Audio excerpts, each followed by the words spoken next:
Assalamualaikum warahmatullahi wabarakatuh. Kami dari kelompok 3 yang beranggotakan Ade Tasya Hutapea, Surya Firansyah, dan saya sendiri, Twinda Syadeha, dari kelas 5C Manajemen Pendidikan Ekonomi. Baiklah, di sini kami akan menjelaskan sedikit materi tentang pembelian. Baiklah, yang pertama ada proses keputusan pembelian, di mana proses keputusan pembelian memiliki pengertian yaitu suatu konsep dalam perilaku pembelian, di mana konsumen di sini memutuskan untuk bertindak atau melakukan sesuatu dan dalam hal ini melakukan pembelian atau memanfaatkan produk atau jasa tertentu.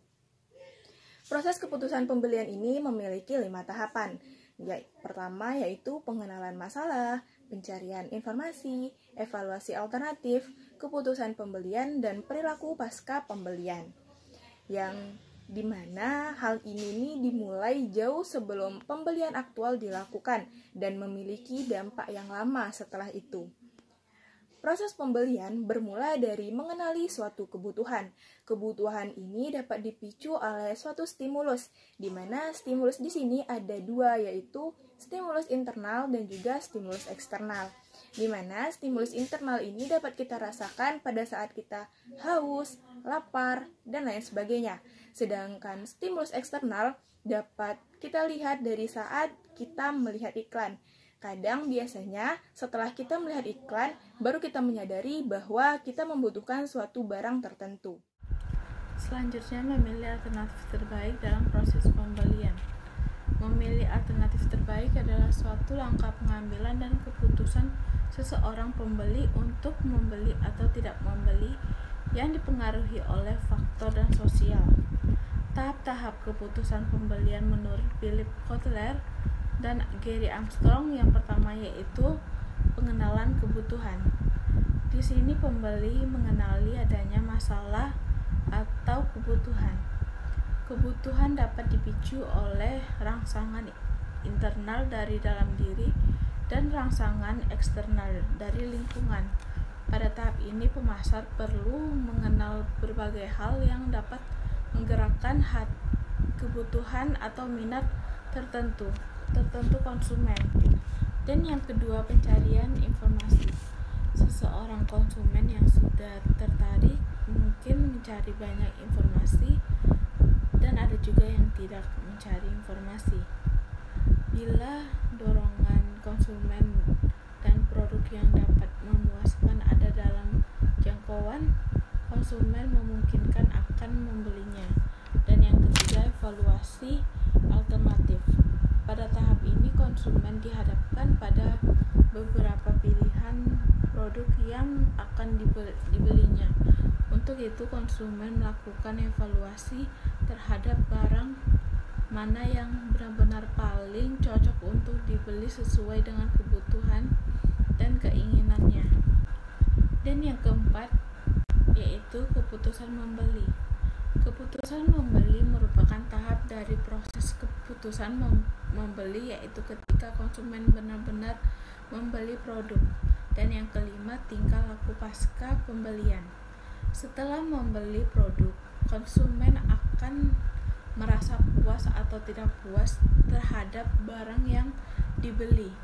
Pembeli akan menentukan puas atau tidak, itu terletak pada hubungan antara harapan konsumen dan prestasi yang diterima dari produk.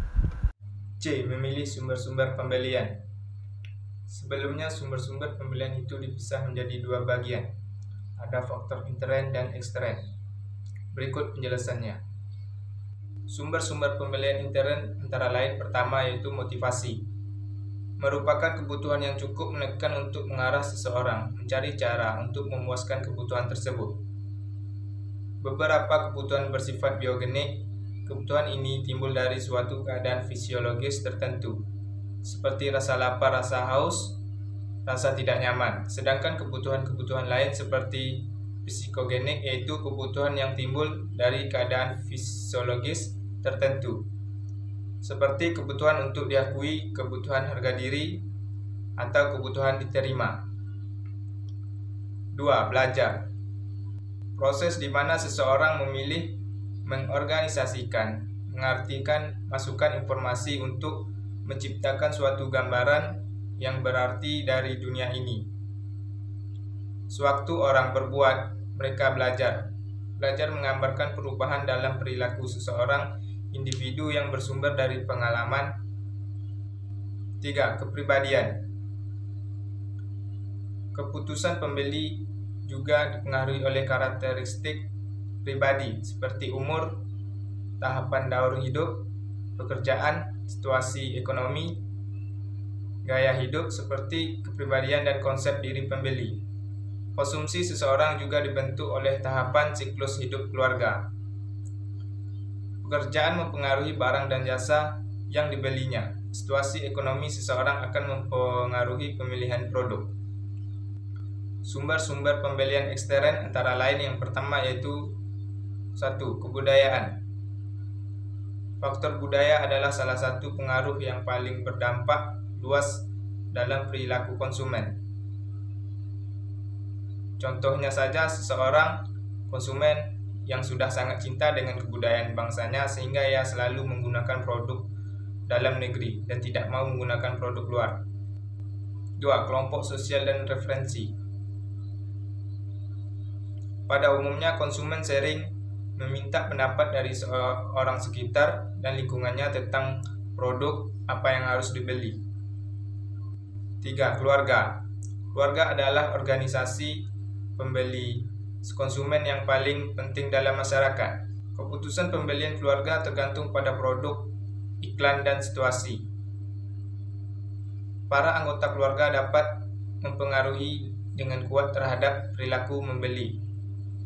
Kita dapat membedakan dua macam keluarga dalam kehidupan pembeli. Pertama yaitu keluarga sebagai sumber orientasi yang terdiri dari orang tua. Kedua, keluarga sebagai sumber keturunan.